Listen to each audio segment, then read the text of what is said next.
Kita akan melanjutkan deklarasi terobosan. Jadi saya berharap kita memiliki pemahaman pandangan yang sama, bahwa hidup dan mati dikuasai lidah. Setuju ya? Jadi dengan lidah kita bisa mengubah segala sesuatu. Dengan lidah kita bisa melakukan pekerjaan yang besar. Dengan perkataan kita bisa mengubah segala sesuatu.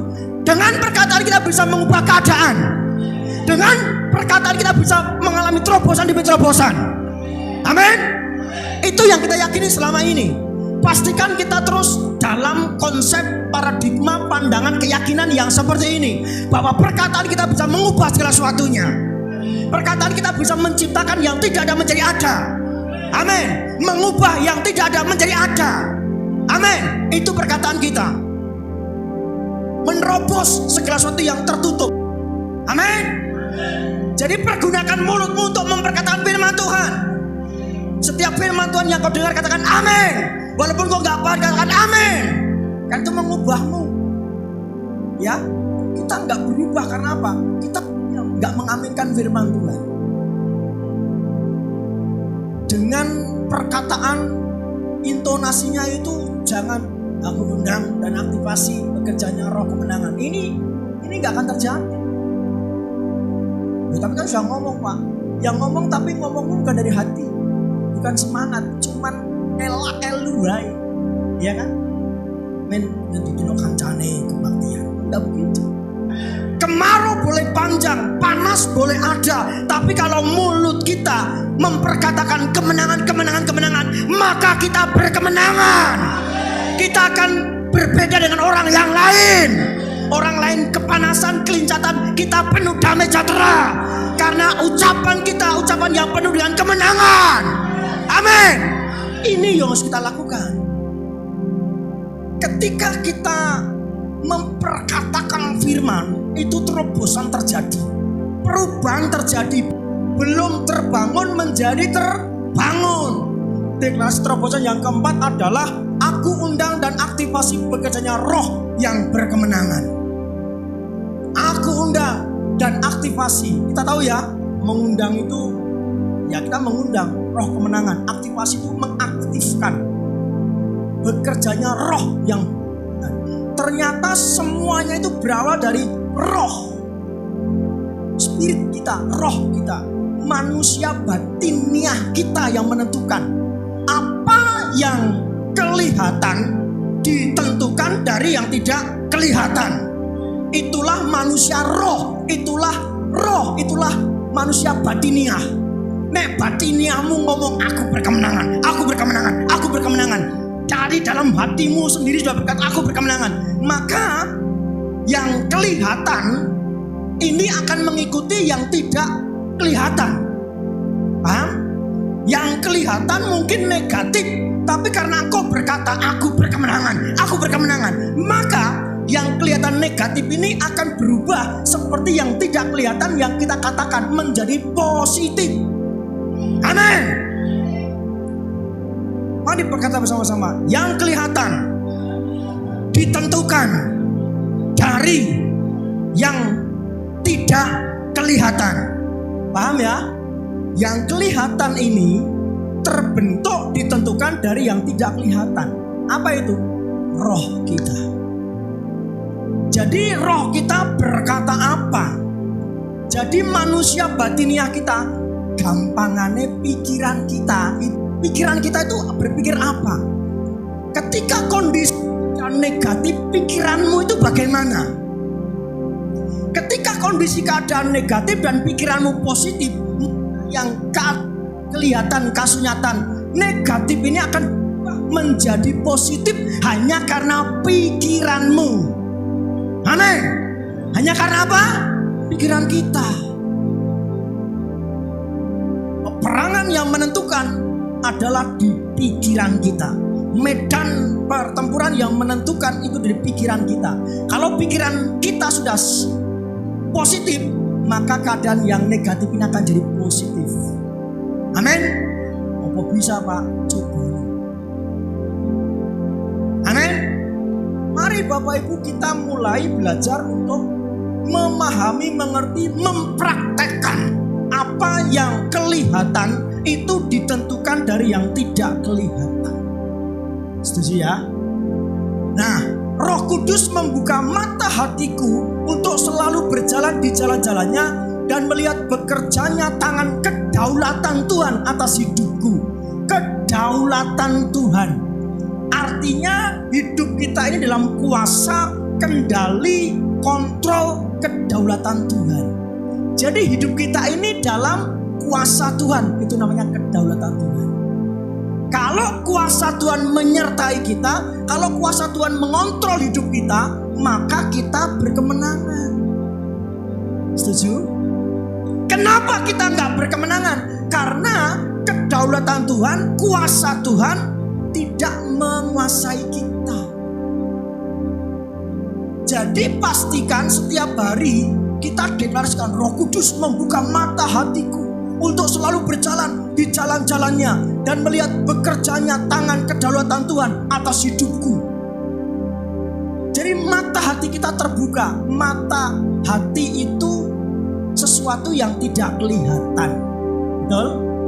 Kalau kita melihat ada seperti ini, ada seperti ini, itu mata jasmani. Tapi kalau kita melihat dengan mata rohani, itu tidak kelihatan mata jasmani. Yang ada adalah firman Tuhan, yang adalah Roh Kudus, Tuhan sendiri. Atau sebaliknya, malah pikiran-pikiran yang negatif bisa jadi. Karena di dalam hidup ini, dalam pikiran kita ini, ada dua pihak yang bertolak belakang. Nah, pikiran kita ini netral. Kita mau mikir yang jahat atau berpikir yang baik, itu netral. Terserah kita. Tapi pilihan kita itu menentukan identitas kita. Pilihan kita itu menentukan kita mau jadi apa. Setuju? Ya, betul ya. Jadi saya memilih untuk mandi, pakai baju, pakai sepatu, terus kebaktian. Sekarang saya, itu karena pilihan saya. Betul? Nah, dalam pikiran kita itu netral. Pikiran kita itu netral. Tetapi di dimensi pikiran kita atau di ruang pikiran kita itu ada banyak pilihan-pilihan, opsi, persimpangan. Nah, mau milih apa? Memilih firman Tuhan, kebenaran dari Roh Kudus, atau yang dari dunia. Itu pilihan di tangan kita. Nah, oleh sebab itu buka mata hati kita untuk selalu berjalan di jalan-jalannya. Buka mata kita untuk melihat bekerjanya kedaulatan tangan Tuhan.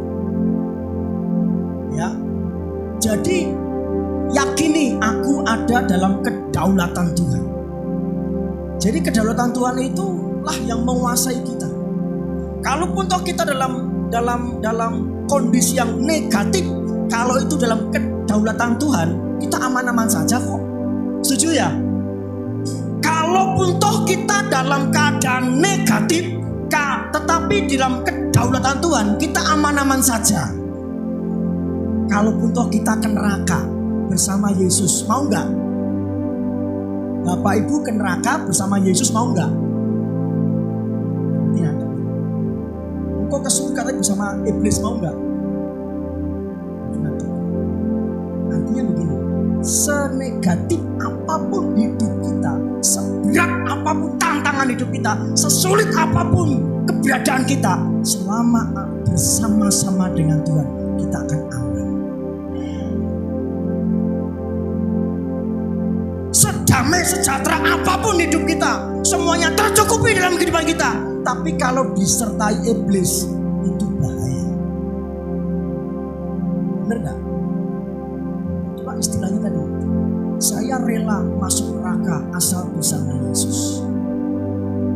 Saya gak mau ke surga kalau disertai setan. Nah, banyak sekarang ini sepertinya di surga, tapi mereka dalam kedaulatan setan. Mereka healing ke sana, healing ke sini, mereka kecukupan kecukupan sana, kecukupan sini, punya apapun yang dia inginkan. Tapi luar Tuhan, penyertaan bahaya. Paham gak Bapak Ibu ya? Sebaliknya, kalau engkau sungguh-sungguh mencintai Tuhan, mengasihi Tuhan, mati-matian, gila-gilaan, habis-habisan pada Tuhan, mungkin sepertinya tanda petiknya engkau menderita. Tanda petiknya seperti engkau melewati pintu yang sesak. Tapi kalau itu di jalan Tuhan, dalam penyertaan Tuhan, itulah surga yang Tuhan inginkan. Engkau sedang mengalami damai sejahtera yang sejati. Paham ya? Jadi cermati setiap pernyataan dan kata-kata. Selama kita dalam kedaulatan Tuhan, aman-aman saja. Israel itu dalam kedaulatan Tuhan. Selama 40 tahun kedaulatan Tuhan. Padang gurun itu kalau siang itu panas. Dan padang gurun itu gak ada sumur. Padang gurun itu kering. Mereka dapat makan dari mana? Dari Tuhan secara ajaib. Setiap hari ya, roti dari surga turun berbentuk mana. Setiap pagi daging turun dalam bentuk burung puyuh. Celili. Ya kan? Tuhan pelihara sedemikian rupa. Selama 40 tahun kedaulatan Tuhan nyata atas bangsa. Meskipun mereka di padang gurun, meskipun mereka di dalam kedinginan, kepanasan, tidak ada sumber mata air, tetapi kedaulatan Tuhan, penyertaan Tuhan membuat mereka penuh dengan damai sejahtera. Mereka terpelihara sempurna oleh Tuhan. Amin. Meskipun di padang gurun, kalau bersama-sama dengan Tuhan aman. Meskipun di padang belantara tidak ada makanan, tidak ada minuman, tidak ada air, selama bersama-sama dengan Tuhan aman. Itulah kemenangan. Roh kemenangan itu artinya apa? Meskipun ada tantangan, kesulitan, permasalahan, pergumulan, kita berkemenangan. Meskipun di padang gurun, meskipun dalam kesesakan, dalam permasalahan pergumulan, kita berkemenangan. Itulah roh kemenangan. Bisa dipahami Bapak Ibu? Setuju?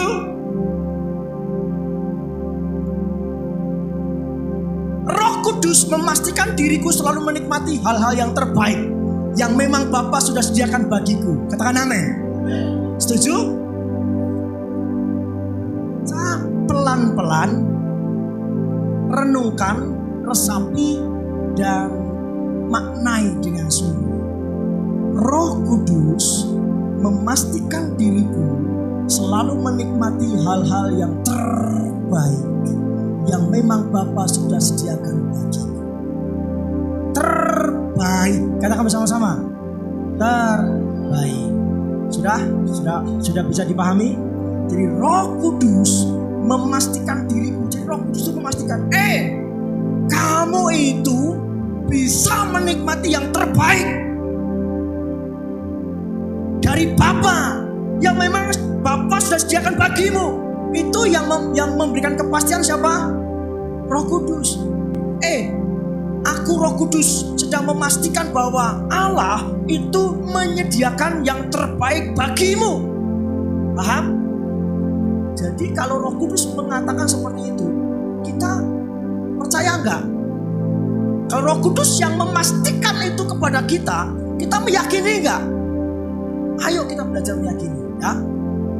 Kalau pikiran-pikiranmu belum percaya, sepertinya aku belum meyakini, tolak pikiran itu dalam nama Yesus. Tolak pikiran itu. Pastikan pikiranmu setuju, pastikan pikiranmu cocok, selaras dengan apa yang kita deklarasikan hari ini.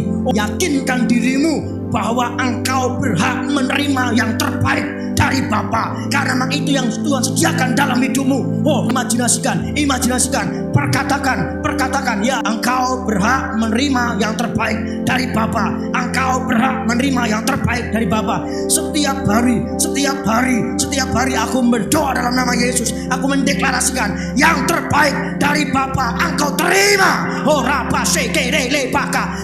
Terus deklarasikan sampai telingamu matamu sendiri mendengar, sampai telingamu sendiri mendengar, sampai engkau sendiri damai sejahtera, sampai engkau sendiri yakin.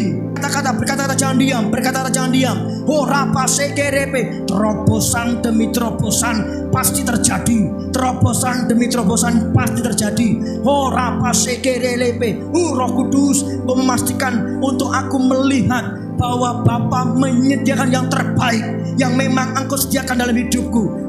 Mataku melihat, mata hatiku melihat, mata hatiku melihat.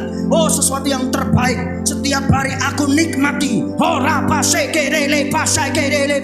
Aku mendeklarasikan mulai sekarang hari-harimu, hari-hari yang dipenuhi dengan janji Tuhan, berkat Tuhan tercurah dalam hidupmu. Sesuatu yang terbaik Tuhan sediakan dalam hidupmu.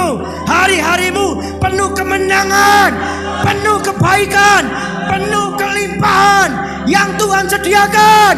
Janji Tuhan terjadi, tergenapi atas hidupmu. Janji Tuhan nyata dalam hidupmu.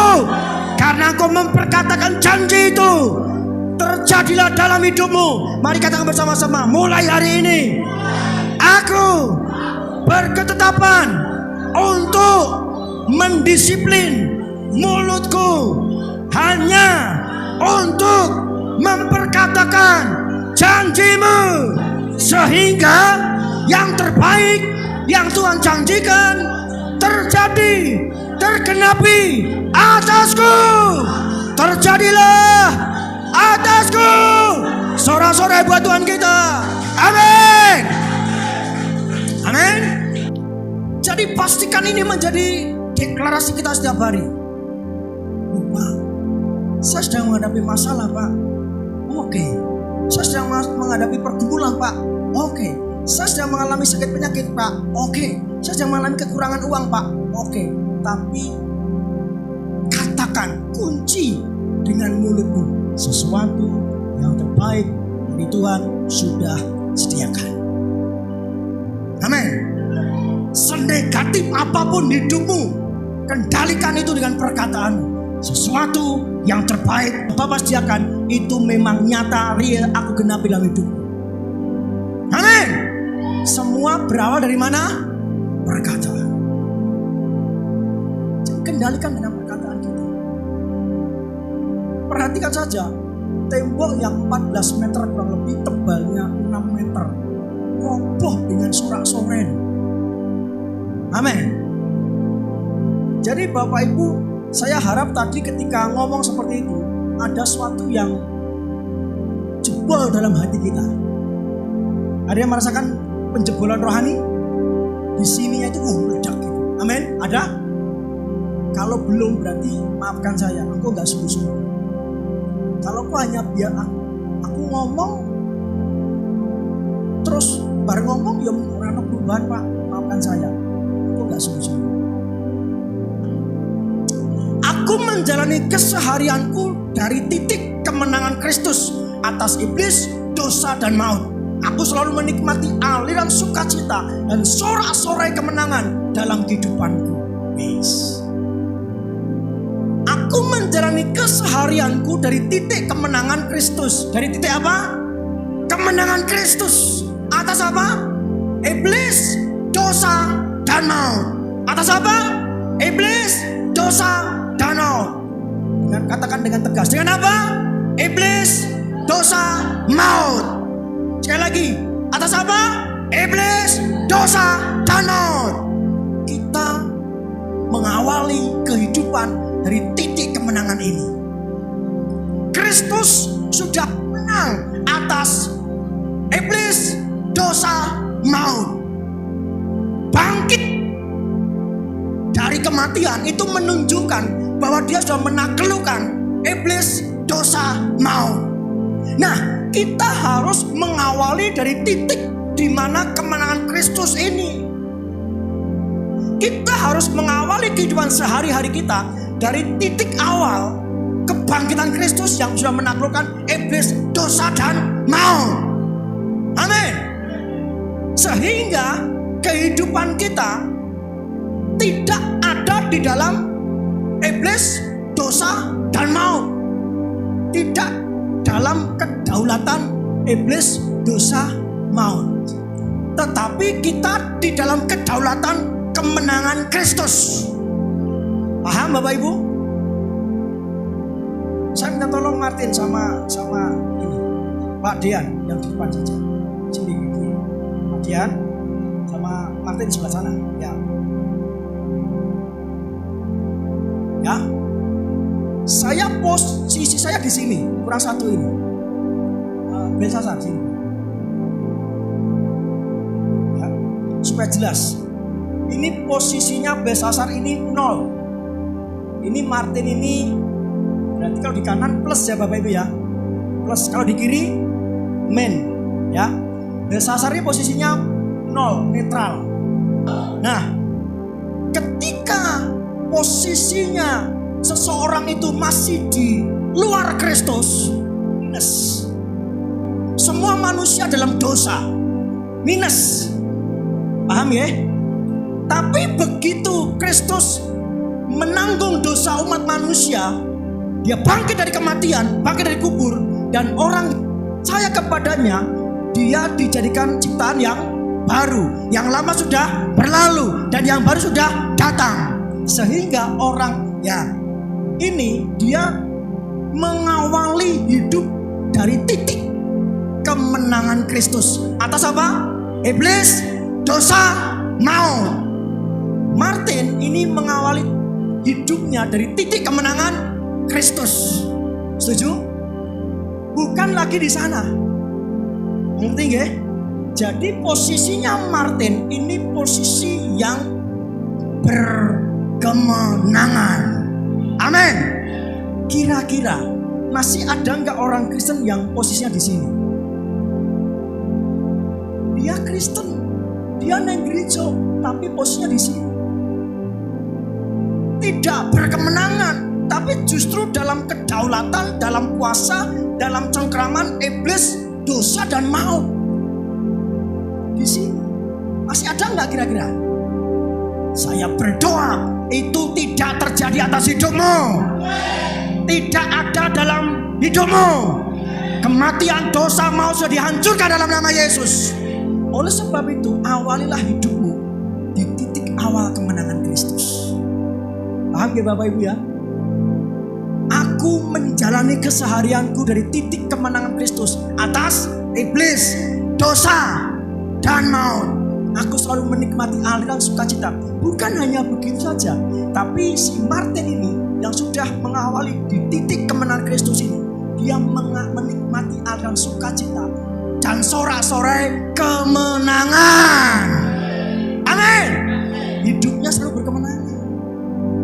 Tapi orang Kristen yang model begini, hidupnya selalu kalah.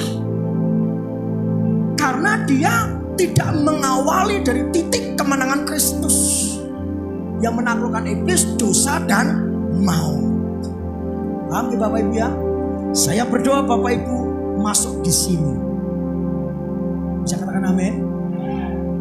Bapak Ibu dan saya ada di kelompok sini. Engkau berkemenangan. Engkau mengawali dengan kemenangan dan mengakhiri dengan kemenangan. Karena dari titik kemenangan Kristus atas iblis, dosa, dan maut. Sehingga iblis, dosa, dan maut tidak menguasai. Amin. Terima kasih, tepuk tangan buat Tuhan. Ya, jadi awali hari-harimu dari titik kemenangan Kristus atas iblis, dosa, maut. Iblis gak berkuasa lagi atas kita. Oleh sebab itu saya setuju, orang Kristen itu gak mungkin kerasukan. Ya, kalau ada orang Kristen yang kerasukan, berarti dia posisinya di mana? Minus, Kristen minus. Kalau orang Kristen masih ketempelan, berarti Kristennya minus. Belum mengawali setiap hari dalam titik kemenangan Kristus atas iblis, dosa, maut. Yang berikutnya, ketika orang Kristen masih dikuasai dosa, berarti dia menjadi orang Kristen yang minus, jatuh bangun dalam dosa. Gereja, tapi kok saya jatuh bangun dalam dosa? Nah, berarti dia belum mengawali hari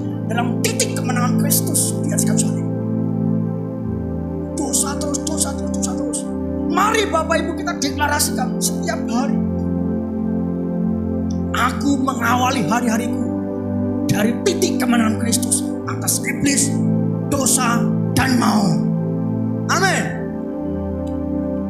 Jadi orang Kristen model yang si Martin tadi itu enggak dikuasai oleh iblis, enggak dikuasai oleh dosa. Amin. Selalu hidup dalam kebenaran. Apa bisa Pak? Bisa. Saya jadi mengerti kenapa orang Kristen tidak hidup benar. Kenapa orang Kristen tidak hidup seperti Kristus hidup? Karena tidak mengawali hari dari titik kemenangan Kristus. Berikutnya, maut. Maut itu adalah kondisi, keadaan, situasi neraka yang termanifestasi di dunia. Maut itu adalah kondisi, keadaan, situasi neraka yang terejawantah di dunia. Nah, neraka itu gambarannya apa? Api. Api itu gambaran apa? Pelambangan apa? Panas. Jadi hati kita panas terus. Ya, hati kita radu. Ini marah, emosi, jadi panas terus. Nah, neraka itu apalagi gambarannya kira-kira? Kesesakan. Kita hidup dalam kesesakan. Apalagi neraka itu? Kesusahan. Apalagi penderitaan, kekhawatiran, ketakutan, kecemasan. Tanpa sadar kita ini sedang dalam kedaulatan, dalam kuasa, dalam cengkraman maut. Padahal firman Tuhan kata, di atas batu karang ini aku mendirikan jemaatku dan alam maut tidak menguasainya. Alam maut tidak menguasai kita. Nah, alam maut sudah dihancurkan oleh Kristus melalui kebangkitannya. Oleh sebab itu, awalilah hari-harimu dari titik kemenangan Kristus atas dosa dan maut. Amin. Sehingga maut tidak akan menimpa lagi. Kemanapun kau pergi, damai jatuh, sukacita, penuh dengan kemenangan. Sekarang jadi tahu nggih, kenapa orang Kristen tidak berkemenangan? Kenapa orang Kristen kalah dan kalah? Kenapa orang Kristen dikuasai iblis, ditempeli iblis, kesurupan? Kenapa orang Kristen masih berdosa? Kenapa orang Kristen dalam kuasa maut? Karena posisinya minus. Jelas gak? Dia memang Kristen. Kita di Kristen semua ini. Si Pak Dian Kristen, si Martin juga Kristen, ya kan? Tapi Kristennya beda. Pak Dian itu Kristennya minus, belum mengawali tiap hari di dalam titik kemenangan Kristus. Apa harus setiap hari Pak? Setiap hari. Ya, ini kan aku menjadi seharianku, menjalani keseharianku. Jadi setiap hari Bapak Ibu, setiap hari kita harus mengawali hari dari titik kemenangan Kristus atas iblis, dosa, dan maut. Amin. Jadi bukan hari Minggu doang. Kalau nggak setiap hari, Pak puji Tuhan, hari ini saya berkemenangan. Nah besok awali lagi dengan titik kemenangan Kristus atas iblis, dosa, dan maut. Setiap hari Bapak Ibu. Sehingga setiap hari menjadi hari kemenangan, hari surga dalam kehidupan kita. Kenapa hari-harimu tidak menjadi hari surga, hari-hari penuh neraka? Toh masalahnya sama, toh pergumulannya sama. Masalahnya posisi kita di minus, bukan di plus. Bukan mengawali hari dari titik kemenangan Kristus atas iblis, dosa, dan maut. Amin. Kemenangan itu menjadi hakmu. Kemenangan itu menjadi bagianmu. Oleh sebab itu, raih bagian itu, raih janji itu dengan memperkatakannya. Amin. Perkatakan. Lo kode-kode sih ngomong loh Bapak Ibu. Ngomong elek bayar betul. Ngomong apa? Nah, ngomong Ngomong elek orang bayar, ngomong apik orang bayar. Ini kebanyakan kita ngomong apa? Banyak. Gimana sih? Sama-sama gak bayar loh. Sama-sama gak bayar. Oleh sebab itu perkatakan terobosan pasti terjadi. Saya gak habis pikir itu. Kok bisa ya? Tembok yang kurang meter tingginya, tebalnya 6 meter. Bisa jebol karena mereka bersorak-sorai. Haleluya. Puji Tuhan. Dahsyat, ajaib. Inilah masa deklarasi. Amin, Bapak Ibu. Jadi mari perkatakan mulut kita untuk yang positif. Walaupun di tengah-tengah kondisi yang negatif. Amin. Kenyataan boleh negatif, kasat mata boleh negatif, tapi pikiran perkataan kita harus positif. Amin. Harus positif. Ini yang akan mengubah. Jadi oleh sebab itu semuanya ini, apa yang kelihatan itu dikendalikan dari apa yang tidak kelihatan. Dari mana itu, Pak? Dari iman, firman, dan berkat kita mengubah segalanya. Terobosan pasti terjadi. Amin. Terobosan pasti terjadi. Mujizat pasti terjadi. Karena itu yang Tuhan janjikan kepadamu. Sehingga apa yang Tuhan janjikan pasti dikenapi. Asalkan kau memperkatakannya, asalkan kau mengimaninya. Amin. Ketika kau mengimaninya, ketika kau memperkatakannya, tidak ragu-ragu, maka jadi. Perhatikan baik-baik. Mereka suruh mengelilingi tembok Yeriko selama berapa kali? Selama 7 hari. Dalam 1 hari berapa kali? Sehari saja. Mereka, saya tidak menemukan dalam cerita itu mereka komplain. Yosua, ini salah kali. Mosok tembok 1 meter, tingginya 14 meter, hanya kita kelilingi dan diam saja. Hanya diam saja. Yosua, salah mungkin. Ada yang komplain begitu enggak? Ada enggak? Enggak ada. Mereka taat. Kenapa terobosan tidak terjadi? Karena kita enggak taat. Kita komplain. Kita protes. Hidup ini proses, bukan protes. Setuju? Jadi kalau mendengar arahan, mendengar tuntunan, mendengar nasihat, ikuti saja. Terobosan demi terobosan, kemenangan demi kemenangan pasti terjadi dalam kehidupan kita. Amin. Asalkan kita punya iman, punya firman, punya perkataan. Amin. Itu yang membuat kita berkemenangan. Perubahan pasti terjadi. Amin. Masalahnya apa, Pak? Kok orang Kristen tidak mengalami mujizat kemenangan? Dia tidak memperkatakannya.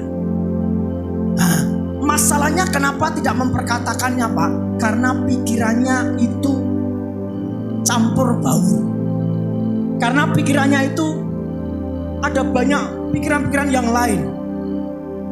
Nah, mungkin Pak, masuk cuma memperkatakan kamu bisa sembuh, masuk cuma memperkatakan kamu bisa berhasil berubah, tidak mungkin lah. Bapak Ibu sudah percaya banget nih, yes, amin, haleluya. Tapi pikiranmu berkata, orang mungkin lah, masuk gue mau neng sementok berhasil, orang mungkin lah, masuk kamu punya rumah, cuma usahamu begitu, orang mungkin lah, masuk kamu bisa beli mobil, mau kamu cuma usahamu begitu. Nah, ketika kita sudah punya keyakinan, punya iman, tetapi timbul pikiran seperti itu, apa yang Bapak selama ini yang Bapak Ibu lakukan apa?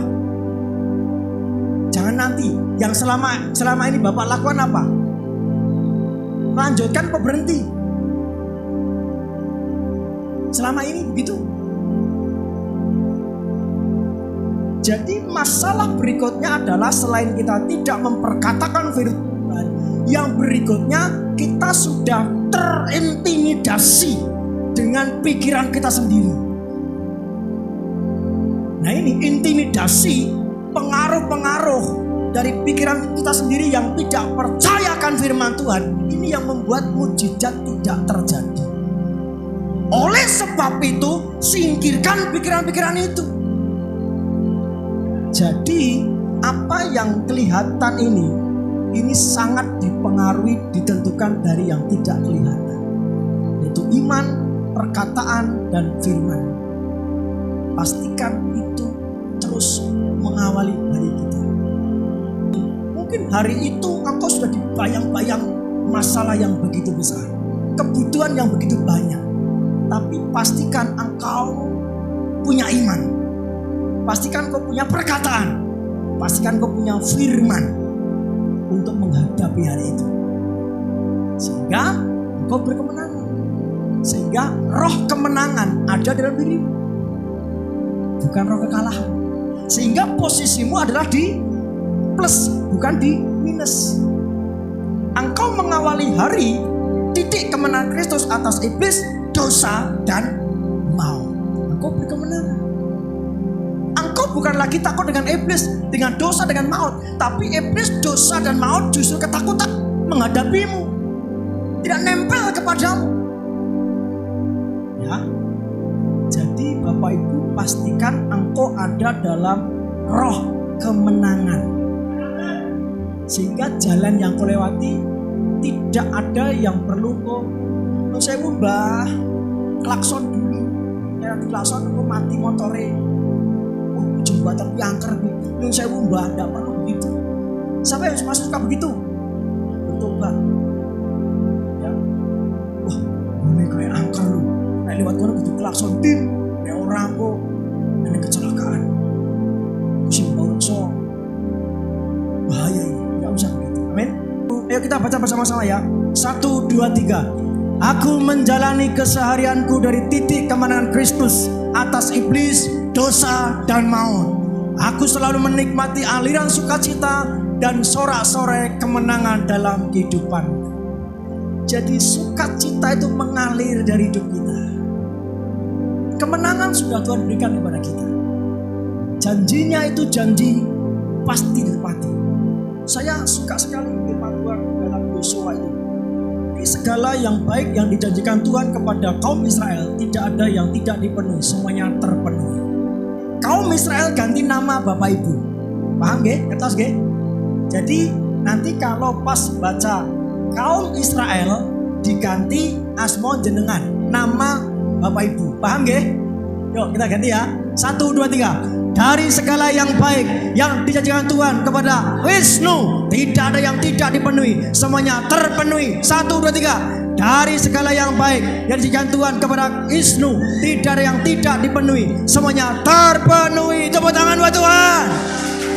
Apa yang Tuhan janjikan kepadamu pasti Tuhan penuhi. Apa yang Tuhan janjikan kepadamu pasti Tuhan genapi. Ini menjadi janji Tuhan atasmu. Tuhan mengangkat engkau menjadi kepala bukan ekor. Naik terus, tidak akan turun. Diberkati. Apapun yang kau buat Tuhan menjadikan berhasil.